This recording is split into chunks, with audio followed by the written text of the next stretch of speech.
Can you make money playing games? Let's find out.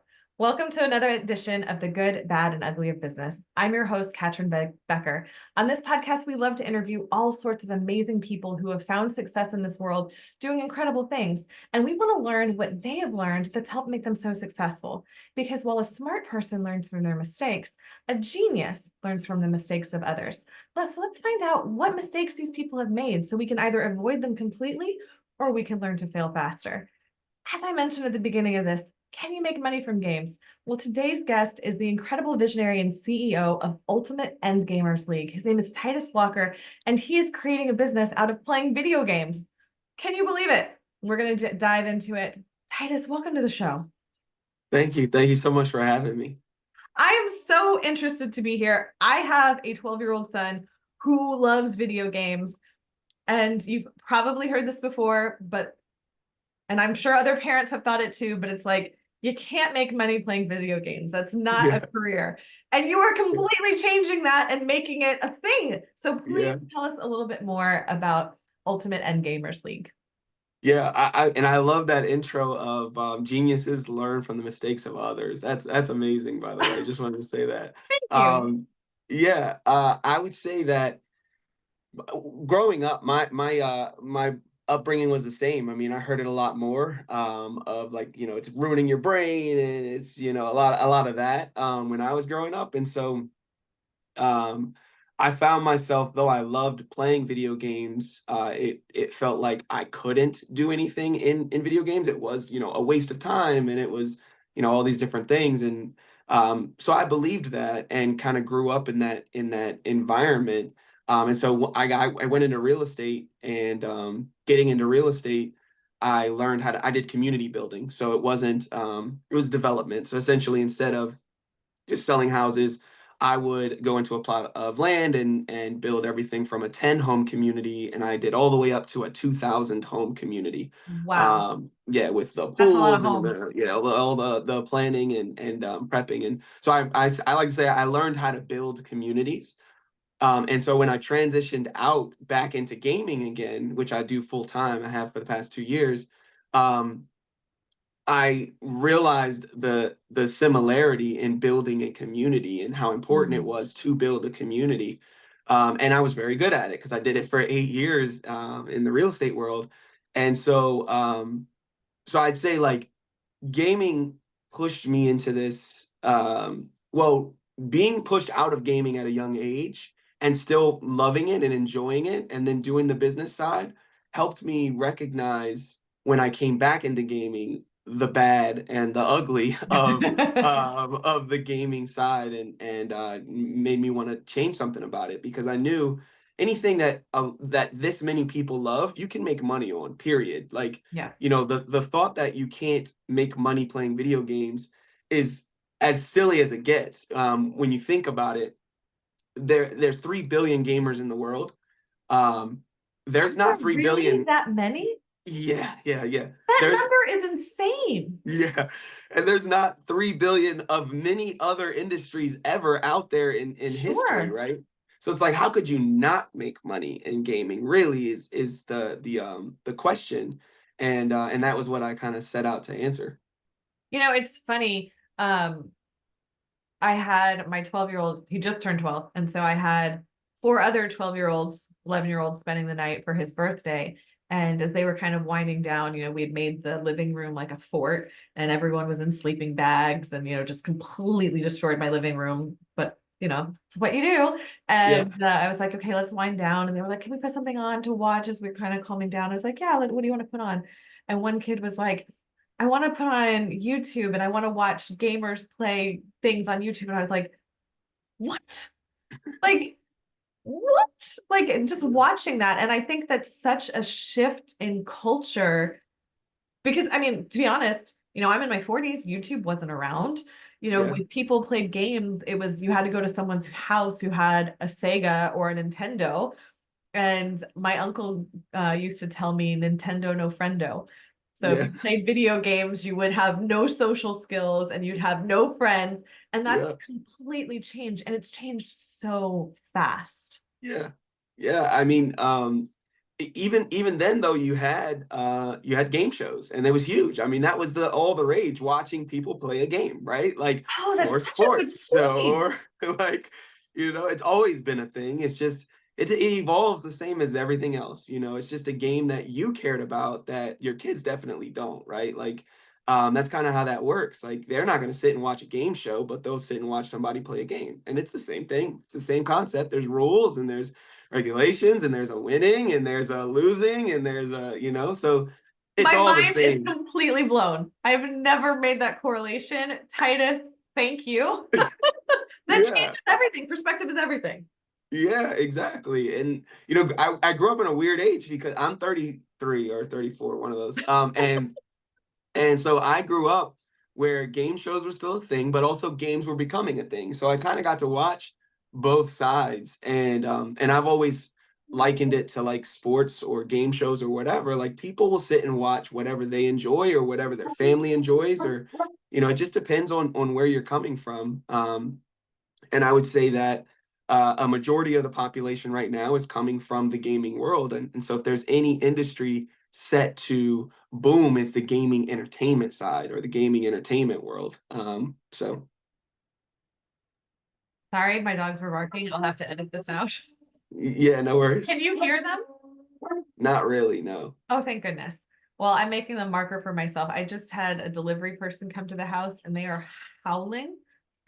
We're just gonna wait a second Yeah, no worries. and then we'll come back and finish recording. Sorry to kind of stop the flow. Yeah, no worries, no worries. I'm good. Where are you located, by the way? In Virginia. In Virginia. Okay. Yeah. All right. I think we're good. If not, I'll just mute myself again during the answer and then just again let it pause. Okay. What was the last thing you said? I was talking about the gaming industry. The viewership of the entertainment of gaming is the next industry set to boom. Okay. And how does AI kind of play into this? I mean, I've heard of people talking about virtual realities, and I know there's games out there that are like that. I mean, is that part of this next generation of now we're going to be like immersed in these worlds watching people? Like it's almost could be like, a movie that you're part of. Yeah, yeah.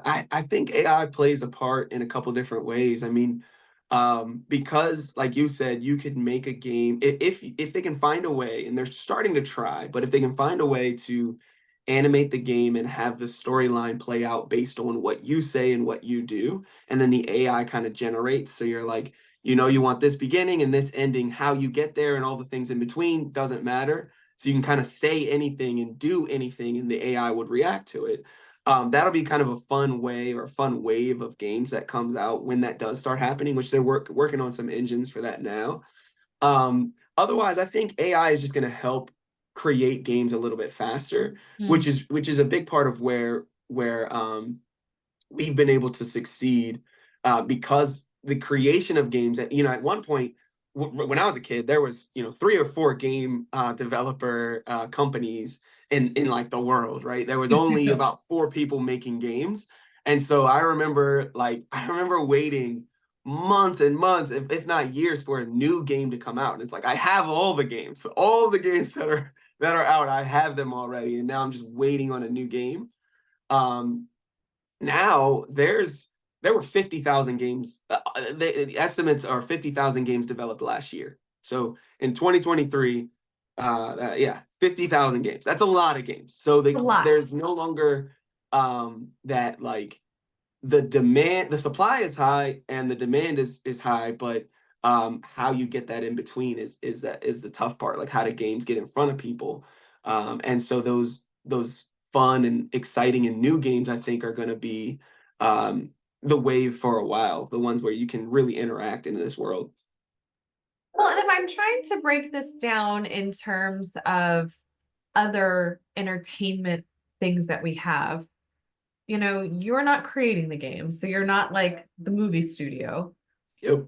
right? You're not playing the games.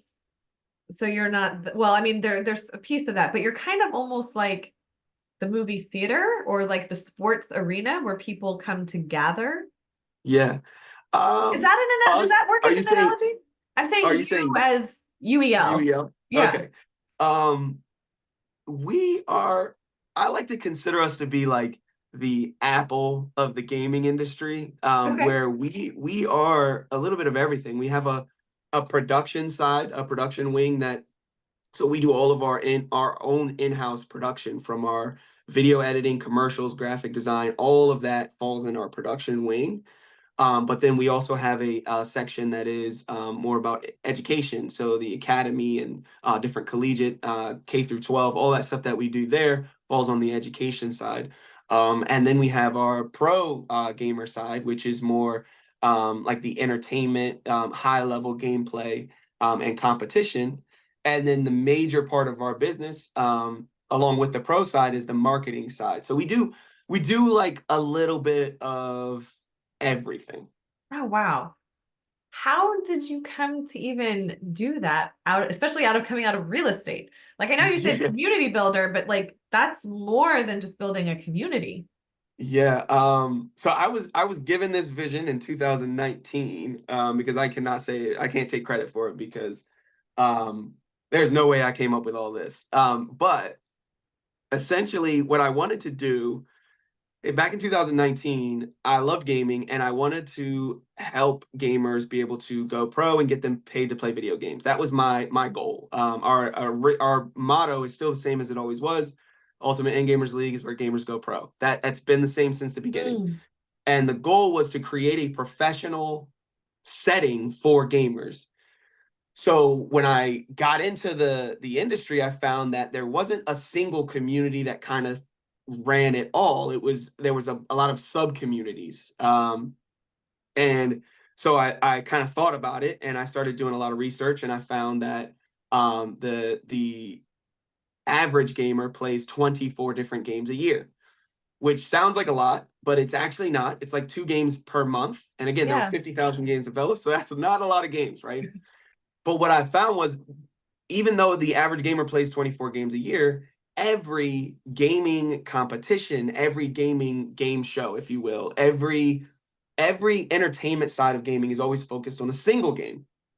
And I thought that was funny, because essentially that's like pigeonholing yourself into a single audience when you have this broad audience of gamers that you could be trying to go after instead. So you're going after the 1% instead of the 99% that play all kinds of other games. So the more I thought about it, the more I started researching, any other league or entertainment or whatever that showcases multiple games. And there was none. So I was like, okay, maybe I should create my own. And so then that's what I did. I started to kind of focus on um, gaming as a whole and gamers instead of a specific game. And what Hmm. that did was, it allowed me to kind of build this community of people that aren't necessarily there. And this is the bad and the ugly of gaming and esports right now. Right now, esports is failing miserably. If anybody tells you otherwise, they're lying. And it's because the industry as a whole has always focused on a single title. But the problem with that is, if you compare it to music, if I create a community of people that are there to listen to Snoop Dogg, but I'm not Snoop Dogg, then who owns that community? Me or Snoop Dogg, right? Mm. Who can sell to that community? I can't sell Snoop Dogg's music without his permission, right? Well, that's what all these game developers and leagues and started doing, because it was a new industry. They didn't compare it. Nobody really put the business side of it and two together. And so they were like, let's build these massive communities. And they did. And they did a great job doing that. But then eventually it got to the point where the person that created the game is like, no, you can't sell tickets. You can't make money off of this. You can't even stream it. You can't do viewership without paying for a license. You can't do all these things. So now all these companies are getting shut down left and right, because it's like, well, their entire community is there for this game. They're not there for gaming. They're not there for anything else other than this single game. So if you change the game, the community's gone. Now you have to Mm. rebuild whatever that community is that you just built. So whereas I looked at it and said, okay, rather than being a fan club of Snoop Dogg, I'll look at myself as like a Spotify. Or rather than being a fan club of, you know, I don't know, the Avengers movie, I look at it at I'm Netflix instead, right? I will be a place where people go to find the newest and coolest and best games out there. And I'll showcase them as on my in my league in a competitive format, which is then how this came about. Like it started as just building a community of people that loved gaming, and then as that grew, it turned into a little bit of kind of every part of the industry where all of those gaps exist in gaming and competitive esports. It's so interesting to think about, I don't know how long professional sports has been around. Yeah. Probably not more than 150 years. No, little over 100. It's Yeah. 100 years, right? Yeah. To think about that you're at that point Mhm. that they were 100 years ago, where Yeah. it just was games we all played. Yeah. We would all Yeah. go play soccer or baseball and just for Yep. fun. And then Yep. people started wanting to watch it and then became this whole industry. So if there are 3 billion gamers in the world, what sort of percentage of them are in this sort of, professional space or um, like trying to become it? Like, what are the odds for them? So the competitive side is about 40% of the industry is Wow, that's a huge number competitive. still. Yeah, yeah, 40%. 60% is casual, 40% competitive. But that doesn't really even tell you what the audience is, because what percentage of basketball players are trying to go pro that still watch basketball, right? Yeah. So that doesn't give you that. A lot of basketball players are casual, but they'll still watch the pros. And that kind of there's much more gamers than there are basketball players in the world, and that's our biggest esports or gaming, its biggest downfall and its best attribute is that right now, when basketball started, nobody played basketball. Nobody, like, Right. right? So the NBA came around when maybe thousands of people played, right? Or hundreds of thousands of people played. So you still had to convince people of the sport itself, or of the game itself, because it was just a game. That's it. Basketball was The just a game until it was single organized. game. Exactly, until it was organized and put all together, and they came up with the rules. At one point, it was like 50 on 50. There were no backboards. You couldn't dribble the ball. Like Wasn't it like this is invented in Canada or something? uh I think so, actually. Someone asked me that recently. I knew the answer and now I'm drawing a blank. But I think it was but Canada. yeah, but I mean, the benefit to gaming is there's already 3 billion gamers and still it's not organized, right? And so we have that benefit in that we don't have to convince people to play games. They're already playing games. We just have to organize them in a way that makes sense to them. And I think that, again, the average gamer plays 24 games a year. Therefore, a multiple game tournament will make sense to them. And that's why we've been able to grow at the pace that we've been able to grow at. So even if the average person plays 24 games a year, do most people who are trying to be competitive, do they just focus on one game to be competitive in, or are there multiple? Focus, yes, but only play, no. That I've never met a person that only plays one game. Never. They might say it at first, and then they'll be like, "Yeah, but I mean, I dabble in this, and I I play a little bit of dabble. this." And yeah, so it's like, okay, so then you've made my point. Like, the marketing of the game, of course, is going to want you to say, I'm a Fortnite player, right? That's marketing talking. Like, you don't only play Fortnite, so you're not really a Fortnite player. And a lot of people would rather say I play Fortnite than I'm a Fortnite player, right? But their goal is to flip that, because Fortnite wants you playing Fortnite. They don't want you Right. playing anything else. Um, but then when you create a league around Fortnite, a lot of people won't resonate with it because they don't want to watch that. It's not necessarily their game, right? Whereas if you create a league around gamers and gaming, that's 3 billion people. They all resonate with that, right? So now you have a much larger audience to go after than the ones that focus on a single game. And so to your question, focus, Yeah, the ones that are trying to go pro or already pro, that's again, that's 1% of the 1%. That's not even the amount of pro gamers in the world are maybe 10,000, Mhm. maybe 10,000. And so those that's a super, super small portion. But that's where I felt, okay, why would we feed only that small portion of the industry when you have the other 99.99% that aren't like that, that don't only focus on a single game, that love gaming and that play multiple games. And that's where we created it. How much resistance did you come up against, both internally and externally, in developing this? Because, just even in this conversation, there's so many places where I have it completely wrong.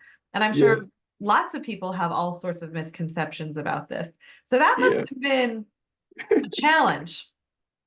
So I like to say the first 3 to 4 years, we've been doing it for 5. The first 3 to 4 years, everyone said I was wrong. Everyone. Like I'm talking from the people that participated. I had people that were playing in it that would still tell me every chance they got that they were wrong, that I was wrong, and then I should do it a different way, and then I should follow the normal way of doing it. And people don't play like this. Like, yeah. Resistance is a small word for it. I mean, I faced a wall of just like uh every person that I talked to was like, "Nah, this isn't it." My original investors backed out once they heard the concept. Um, I had family that left the company as soon as I heard the concept. So it was like, you Wow. know, it was immediate resistance, and faced resistance for about 3 to 4 years before. Now I have not heard someone tell me that I was wrong in at least a year. At least a year. Everyone says I'm right. Everyone's like, "Oh, this is genius," and this is so it's like they say, everybody thinks you're dumb until they think you're a genius, right? Or whatever it is. I don't know It's like whatever that such a term is. whoosh 180. Yeah, yeah. It's quite interesting. But I will say also that the idea has evolved. I mean, when I first set out to create a pro gamer league, it was just let's get the gamers paid. Now it's kind of turned, it's warped into this. We're actually more of a marketing. Almost all of our revenue comes from marketing, and what I mean by that is we actually go to the developers of the games and we sell a space for them in our competition. And that's where a majority of our revenue comes from, because I can now guarantee one of the 50,000 games out there. I can go to them and say, "Hey, give me this amount and I'll go ahead and put your game in front of all of my community of gamers that will play anything I tell them to." So every season, we announce 33 new games that are going to be put into this competition, and then they'll all compete. And this season, they're competing for $1 million. So Whoa. yep, they all compete. It's I our think we ninth season. buried the lead on that one. So they're all going to compete, and we have there will be 12 gamers making $100,000 this season. So 12 gamers making 6 figures. There will be there's a total Amazing. of almost 100 gamers that are making at least like $20,000 a year to $100,000 a year. That's So really and that's amazing. yeah, that's double any other league out there. Just the leagues out there, the big time pro leagues, average gamers making 10 grand a year, like I said in the beginning. So we're paying between 20 and 100. Um, and so that's what we've turned into, though, is this marketing thing where I can take 33 games and I can say, "Hey, you pay me this amount and I will guarantee you sales. I'll guarantee you playability. You'll see, they will see your game to 1 million+ viewers. You're going to have access to this huge community of people that would be able to give you feedback on the game, whether your game's in early stage development, late stage development." That wasn't the original idea. It was probably about a year or two in before that formulated. Because once I started to see the community, I'm like, wait, we could probably charge for this. And then it's like, you know, but yeah, so I say that to say all of that resistance, it sharpened me. So I don't hold any grudges against anybody that didn't believe, because it wasn't believable at first. And that's what it takes to build it in order to build something that actually works, a lot of times it takes starting with something that really doesn't work, but is conceptual, and then pushing through all of that resistance and learning, yeah, they were right. Maybe I should shift this, or someone says something simple, and it's like, oh wow, I never thought of that. And then you mold it into something that is workable and that is sustainable, that you maybe never saw before. How did you keep going? I mean, 4 years of people telling you you're wrong. Like you had to have moments where you're like, am I crazy? Oh Is my this a bad gosh. idea? Yeah, so many moments.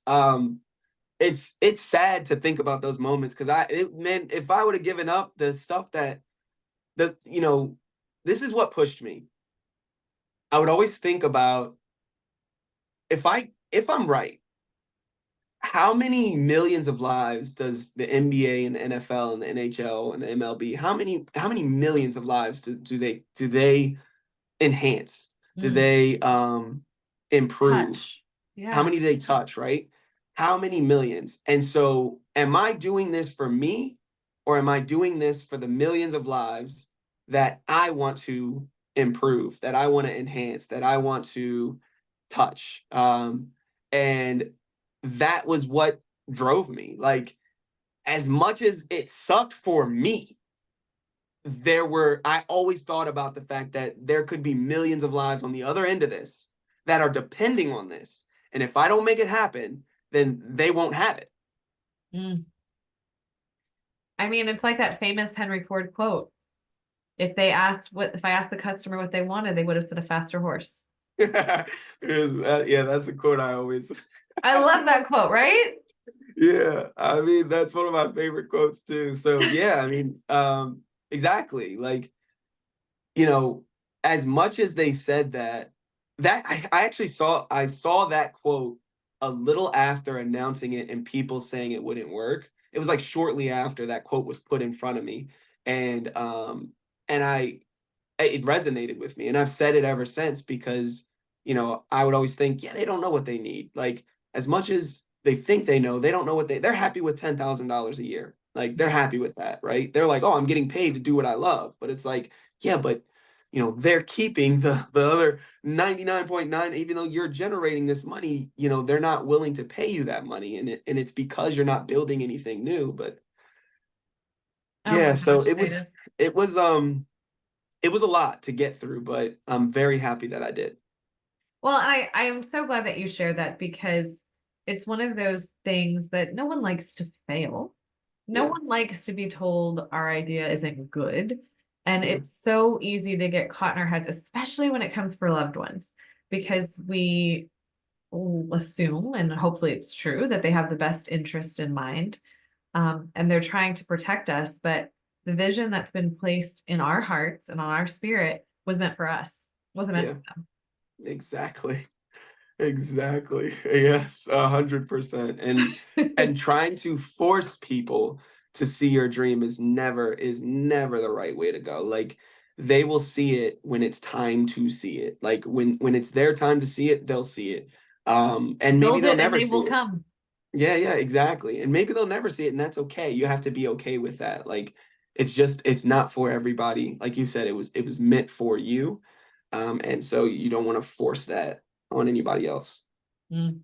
This has been an incredible conversation. You are an incredible human. I am so glad to have met you and Thank you. to hear this journey and everything that's come through. And I just I'm so happy with you when this thing all blows up even bigger than it already is, because I can tell that it's going to, and you're going to keep being at the helm and crafting and creating something that no one's seen before. And that's amazing. Thank you. I appreciate that. So please tell the listeners where they can learn more about you, where they can join these communities, and how they can get involved. Yeah, so you can go to ultimateingamersleague.com, or just uelesports.com. And you can find us on all social media at UEL Esports. So that's just UEL, like the shirt, and then esports at the end of it.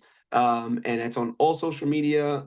We stream every Thursday, Friday, Saturday, Sunday. We have a match. So there's actually going to be All-Star Week is this week, and then we have our finals June 8th at the DeVos Theater in Michigan. So you can get your tickets to that as well if you're interested in seeing competition. Perfect. And what age level are these We appropriate for? our youngest is 12, and our oldest is like 45. So really anybody that's good can come and compete. We have like a little league set up, but a lot of the gamers at some of the gamers at a younger age are really talented, and so finding a way to get them involved and get them started now, especially when you think about like the newness of this sport and how if they're the future of it, then there could be like really high level talent. Me, I have a threshold. I'm not going to get but so good, but them, they can easily be the next, Michael Jordan or whatever. So Well, it's clear yeah, that your genius is in a different area. yeah, Oh, exactly. I Let's think hope it all so. works out. Yeah. So 12 years old is the youngest, but they do have to have like parental, and we do interviews to make sure that they're there. Otherwise, we'll place them in a little league. I love that. Well, thank you so very much for being on here and for sharing with us and helping me get through all of this information that is a completely new world, but it's one that um, you know, my generation and older can't ignore and shouldn't ignore. It's Yeah. doing ourselves a disservice and the future a disservice. It's just like anything, either get on board with it or get left behind. Yep. Exactly. Thank you so much for being here. No problem. Thanks for having me. And to the listeners, thank you so much. I hope you enjoyed this as much as I have. If there's other things that you are curious about, please make sure that you reach out so that I can find the perfect person, industry, profession, you name it, I will find it for you. Until next time, everyone, take care.